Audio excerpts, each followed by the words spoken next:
హరే కృష్ణ. ఈరోజు మనం తెలుసుకోబోయే గొప్ప విషయం ఏంటంటే ధర్మం గురించి తెలుసుకుంటున్నాం.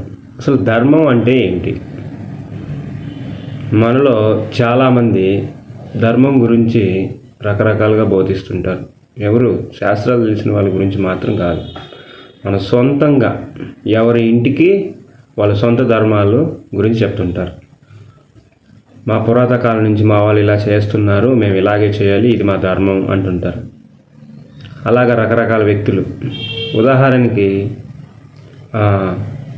మాల ధారణ అంటే అయ్యప్ప స్వామి మాల కావచ్చు, గోవింద మాల కావచ్చు, శివమాల కావచ్చు వేసుకుంటారు.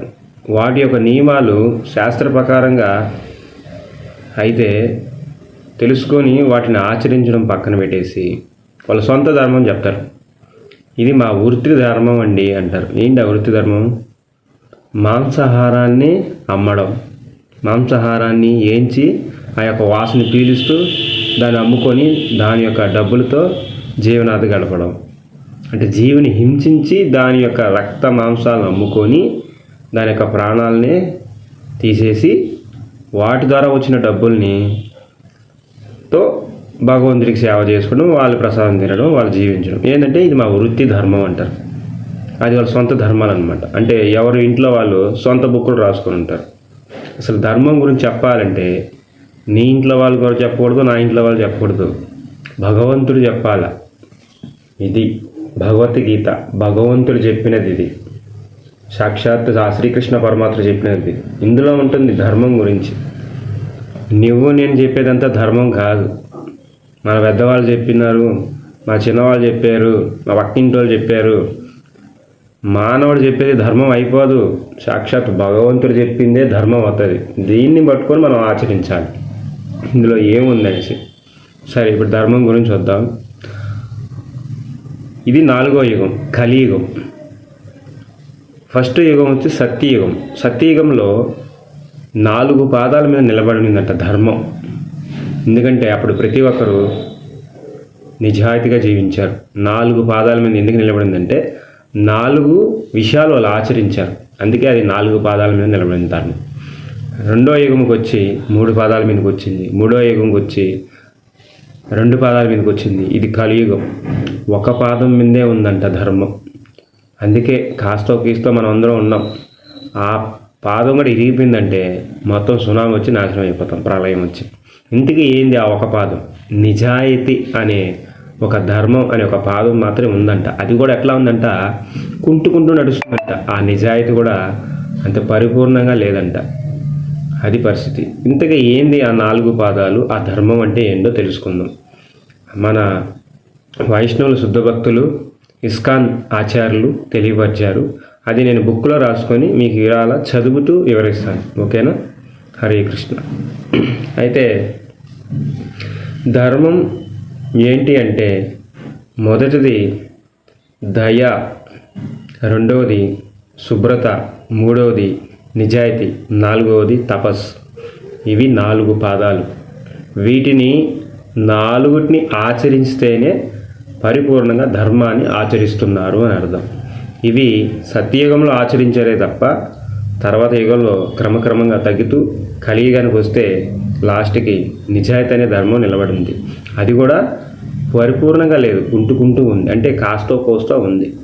ఇంతకీ ఇవి ఏంటో తెలుసుకుందాం. ఈ 4 గుణాలు పరిపూర్ణంగా ఉన్నవారే ధర్మాన్ని ఆచరిస్తున్నారని అర్థం. అయితే మొదటిది దయగుణం లేనివాడు. దయగుణం అంటే ఏంటి? దయగుణం అంటే జీవుల్ని హింసిస్తాడు. దయగుణం లేనివాడు అంటే జీవుల్ని హింసిస్తాడు. అంటే వాడికి దయగుణం లేదు, అంటే దయని ఆచరిస్తలేదు. 2వది అది తన చేతులతో కావచ్చు, లేక తన మాటలతో కావచ్చు. అంటే ఇప్పుడు మనం జీవుల్ని చేతులతో హింసిస్తాం, లేదా జీవులంటే కేవలం మాంసాహారం తినేదే కాదు, సమస్తము. అది మనుషులు కూడా మాటలతో కూడా హింసిస్తాం. అంటే హింస అంటే ఇలా చేతితో కొట్టడం, నరకడం, పొడచడమే కాదు, మాటలతో కూడా హింస చేయొచ్చు అనమాట. అలా ఈ కాలంలో కలియుగంలో దయాగుణం లేని వాళ్ళు ఎందరో ఉన్నారు. అంటే ఆ ఒక పాదాన్ని ఆచరించట్లేదు, అంటే జీవుల్ని హింసిస్తున్నారు, ప్లస్ మాటలతో కూడా హింసిస్తున్నారు. అందువల్ల దయాగుణం అనే పాదం ఎరిగిపోయింది. రెండవది శుభ్రత గుణం లేనివాడు, అంటే శుభ్రత అనే ఒక పాదం అది కూడా ఇరిగిపోయిందనమాట. ఏంటి శుభ్రత గుణం? పరాశ్రీలతో కామబుద్ధితో వ్యవహరించడం, తన మనసులో చాలా నీచమైన ఆలోచనలు కలిగి ఉండటం. పైకేమో చాలా పెద్ద మనిషిలాగా కనబడతాడు, నామాలు గీమాలు బొట్లు గిట్లు పంచులు గించులు అన్నీ కట్టుకొని చాలా పెద్ద మనిషిగా ఉత్తమగా దేవస్థానాలకు వెళ్తాడు, పూజలు చేస్తాడు, అన్నీ చేస్తాడు, దాన ధర్మాలు చేస్తాడు. కానీ మనసులో మాత్రం కామబుద్ధితో వ్యవహరిస్తూ ఉంటాడు. అంటే అతనికి పరాశ్రీలను ముట్టుకోవడం వల్ల శరీరము శుభ్రత లేదు, రెండోది తన మనసు కూడా శుభ్రత లేదు. అంటే రెండో పాదం కూడా ఈ కలియుగంలో ఇరిగిపోయిందనమాట. ఇకపోతే మూడేది నిజాయితీ గుణం లేనివాడు, అంటే మూడవ పాదం నిజాయితీ. ప్రతి విషయంలో మోసం చేయటానికి ప్రయత్నిస్తూ ఉంటాడు. ఉదాహరణ చెప్పాలంటే ఒక వ్యాపారం గురించి ఎత్తుకోండి, లేదా ఒక ఆస్తుల గురించి ఎత్తుకోండి. రకరకాల బిజినెస్ మ్యాన్లు ఉన్నారు, విద్యలో ఎన్నో రకాల విద్యల్లో మోసం జరుగుతూనే ఉంది. అందువల్ల అది నిజాయితీ గుణం అనేది విరిగిపోయింది. కానీ కాస్త కూస్త యాడో కొందరికి ఉంది, అది ఉంది కాబట్టి మనం అందరం భూమి మీద ఉన్నాం, లేదంటే భూమి తిరగబడిపోతాం. అంటే అందరూ అలా ఉండాలని కాదు, నిజాయితీ అనే వాళ్ళు వ్యక్తులు ఉండారు కాబట్టి, కొంతమంది న్యాయ ధర్మంగా నడుచుకుంటున్నారు కాబట్టి, కొన్ని ముఖ్యమైన పవిత్రమైన గుణాలు ఉన్నాయి కాబట్టి వాళ్ళ వలన నాలాంటి వాళ్ళు మీలాంటి వాళ్ళు జీవిస్తున్నాం అన్నమాట. లేదంటే చాలా కష్టం అయిపోతుంది. ఇకపోతే నాలుగోది తపస్సు అనే గుణం లేనివాడు. తపస్సు అంటే ఏంటి అంటే ఇది నాలుగో పాదం. మద్యం సేవించడం, మత్తు పదార్థాలు నమ్మడం, అనేక రకాల చెడు వ్యసనాలకి బానిసై ఉండడం. అంటే మనం నిగ్రహించుకోలేం, తపస్సు చేయలేం అనమాట. నాకు మందు వద్దు అంటే మద్యం వద్దు, నాకు సిగరెట్ వద్దు, నాకు ఆ చెడు సంబంధించిన ఆ పదార్థాలు వద్దు అని గట్టి తపస్సు చేయలేరన్నమాట. లొంగిపోతారు, వారు చెప్పిన మనసుకి లొంగిపోతారు. తనకి ఏమనిపిస్తుందంటే అది తిను, అది తాగు అంటుంది. ఎవరు అంటున్నారు? తనలో ఉన్న మనసు అంటుంది. ఇతనేం చేస్తాడు? వెళ్ళి తీసుకొని తాగేస్తాడు. కానీ నిజానికి భగవంతుడు బుద్ధి రూపంలో ఉన్నాడు. వద్దు నాయనా, అది చెడు పదార్థం, పాడైపోతాం చెప్తాడు. కానీ తన మనసు ఏమంటుందంటే హ్యాపీగా తాగు, భలే ఉంటుంది, అందంగా ఉంటుంది, హ్యాపీగా ఉంటుంది, రుచిగా ఉంటుంది అని చెప్తాడు. తన మనసు మాట వినడం వల్ల తపస్సు అనే గుణాన్ని కోల్పోతున్నాడు. అంటే చెడు పదార్థాలకి బానిస అయిపోయి నాశనం అయిపోతున్నాడు. అందువల్ల నాలుగో పదం కూడా విరిగిపోయిందనమాట. ఉన్నది ఒకటే, నిజాయితీ అనే గుణం మాత్రమే ఉంది. చాలా వరకు అది కూడా పరిపూర్ణంగా లేదు, కుంటుకుంటూ నడుస్తుందని చెప్తున్నారు మన ఆచార్యులు. ఇవి 4 పాదాలు. అంటే ఈ 4 ఎవరైతే పరిపూర్ణంగా ఆచరిస్తారో వారు మాత్రమే ధర్మాన్ని ఆచరిస్తున్నారు. ఎవరైతే పరిపూర్ణంగా ఆచరించట్లేదో వాళ్ళు ధర్మాన్ని ఆచరించలేట్లని అర్థం. అది మీరే తెలుసుకోవాలి, ఆచరిస్తున్నారా ఆచరించలేదా అనేసి. పోతే ఈ 4 గుణాలు ఏది కలిగి ఉన్నా అతన్ని పాపకర్మలు చేస్తాడు.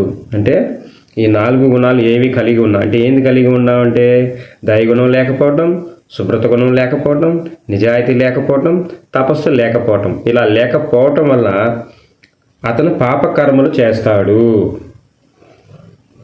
ఎందుచేతనంటే ఇది కలియుగం కనుక అందువలన వారిలోకి కలిపురుషుడు ప్రవేశిస్తాడు. అంటే ఈ 4 ఆచరించకపోతే వారిలోకి కలిపురుషుడు ప్రవేశించే అవకాశం ఉందన్నమాట.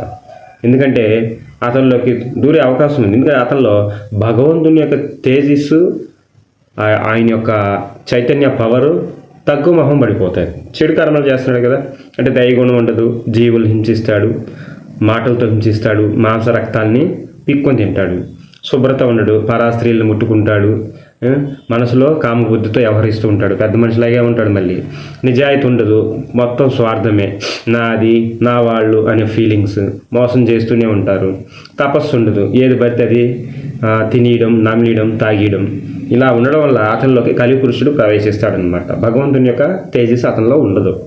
కలిపురుషుడు ప్రవేశించడం వల్ల అతను పాపకర్మలు చేస్తాడు. కలిపురుషుడు ప్రవేశించడం వలన వారికి మనశ్శాంతి ఉండదు. చూడండి, కలిపురుషుడు ప్రవేశించడం వలన వారికి మనశ్శాంతి ఉండదు. చూడండి, కొంతమందికి కోట్లు లక్షలు ఎన్నో వేల డబ్బులు ఉంటాయి, అయినప్పటికీ వాళ్ళకి మనశ్శాంతి ఉండదు.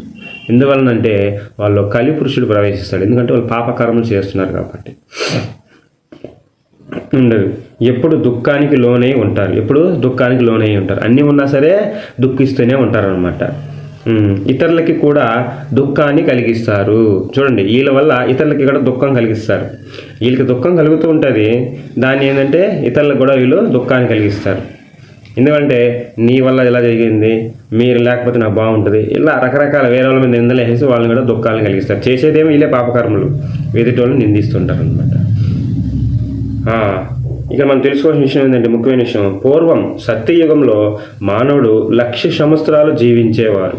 కానీ ఇప్పుడు ఈ కలియుగంలో 60 నుంచి 70 సంవత్సరాల వరకే జీవించడానికి చాలా కష్టం అవుతుంది.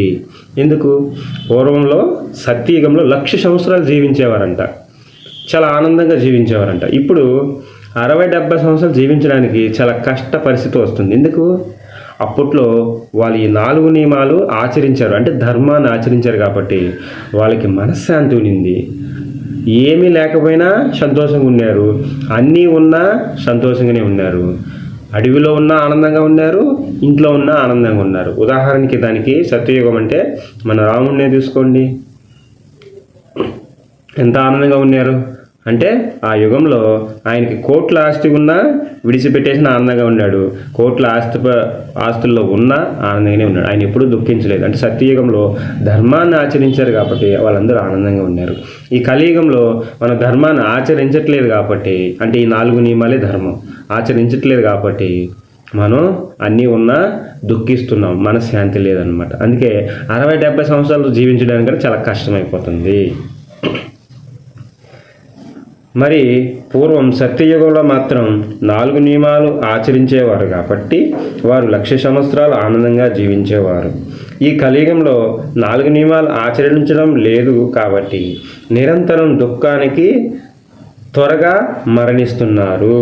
అంటే ఈ కలియుగంలో 4 నియమాలు ఆచరించట్లేదు కాబట్టి నిరంతరం దుఃఖిస్తున్నారు, త్వరగా మరణిస్తున్నారు. చూడండి, చాలా దారుణంగా మరణిస్తున్నారు. అప్పట్లో అంత దారుణంగా మరణించేవాళ్ళు కాదు సత్యయుగంలో. ఒకటి యుద్ధం చేసినా మరణించేవాళ్ళు. అలా మరణించడం వల్ల వాళ్ళు వీరుడు అనేవాళ్ళు, వాళ్ళకి ఒక కీర్తి ఉండేది. మనం ఇప్పుడు 90% యాక్సిడెంట్లోనే చనిపోతున్నారు, రోగాలు వచ్చి చనిపోతున్నారు. అప్పుడు ఎవరు రోగాలు వచ్చి చనిపోలేదు, యాక్సిడెంట్లో చనిపోలేదు, వాళ్ళకి కూడా పెద్ద రథాలు ఉన్నాయి. ఇప్పుడు మనం చేసే దారుణాల వల్ల అలా జరుగుతుందన్నమాట, త్వరగా మరణిస్తున్నారు. ఇంతకీ ఏంటి ఆ 4 నియమాలు? దయగుణం లేకపోవడం వలన, శుభ్రతని పాటించకపోవడం వలన, నిజాయితీ ఉండకపోవడం వలన, తపస్సు చేయకపోవడం వలన. ఏంటి తపస్సు చేయకపోవడం అంటే అవే ఆ యొక్క మద్యము, మాంసము, వీటి వలన, చెడు వ్యసనాల వలన తపస్సు చేయాలి. నేను ముట్టుకోనని భగవంతుని నామాన్ని తపస్సు చేయాలన్నమాట. హరే కృష్ణ కృష్ణ కృష్ణ హరే హరే, హరే రామ రామ రామ హరే హరే అని తపస్సు చేస్తూ ఉంటే మనం ఏ పని చేసుకుంటున్నా, ఏం ఆలోచిస్తున్నా అది మానేసి పని చేసుకుంటూ తపస్సు చేసుకోవచ్చు. లోపల నామస్మరణ చేసుకుంటూ ఉండొచ్చు అనమాట. అదే తపస్సు. అలా నామస్మరణ చేయటం వలన ఈ ఒక మాంసాహారం మీద, చెడు విషయాల మీద, మద్యాల మీద మనకి మనసు పోవాలన్నమాట. తపస్సు చేయాలి, అది విషయం. తపస్సు చేయకపోవటం వలన ఈ 4 గుణాలు ఆచరించలేని వారు ఎన్నటికీ ఆనందంగా జీవించలేరు అని చెప్పేశారు మన ఆచార్యులు. చూడండి, ఈ 4 నియమాలు ఆచరించకపోతే వాళ్ళ దగ్గర కోట్ల ఆస్తులున్నా, ఎంత బలగా ఉన్నా వాళ్ళు ఆనందంగా జీవించలేరు అని మన ఆచార్యులు తెలియపరిచేశారు. పునాది కరెక్ట్గా లేనప్పుడు అది ఎంత పెద్ద బిల్డింగ్ అయినా త్వరగా కూలిపోతుంది. అదేవిధంగా ఈ 4 గుణాలు ఆచరించలేకపోతే అతను ఎంత పెద్ద వీరుడైనా, యోగి అయినా, సన్యాసి అయినా, సాధారణమైన మానవుడైనా తన జీవితంలో ఆనందంగా జీవించలేకపోతాడు. అంటే పునాది కరెక్ట్గా లేనప్పుడు. అంటే ఏంది, మనకి ఒక బిల్డింగ్ కట్టాం, కింద పిల్లర్స్ కానీ ఆ భీము కానీ ఆ బేస్మటం కానీ బలంగా లేకపోతే ఎంత పెద్ద బిల్డింగ్ అయినా కూలిపోతుంది.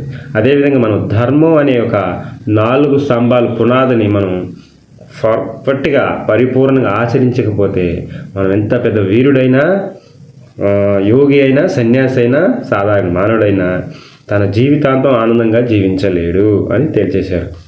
ప్రతి నిమిషము దుఃఖానికి లోనవుతాడు అని తెలియపరిచారు. కాబట్టి ధర్మం అంటే మన ఇంట్లో వాళ్ళు చెప్పిందో, మన తాతలు మన అవ్వలు చెప్పిందో కాదు, వాళ్ళ సొంత పుస్తకాలు రాసుకొని వాళ్ళ సొంత నిర్ణయాలు తీసుకుంది కాదు.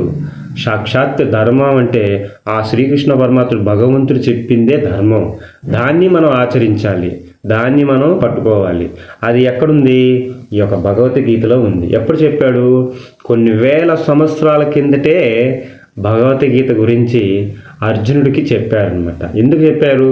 ఈ కలియుగంలో మనకు ఉపయోగపడుతుంది కాబట్టి ఆయన అప్పుడే చెప్పేశాడు.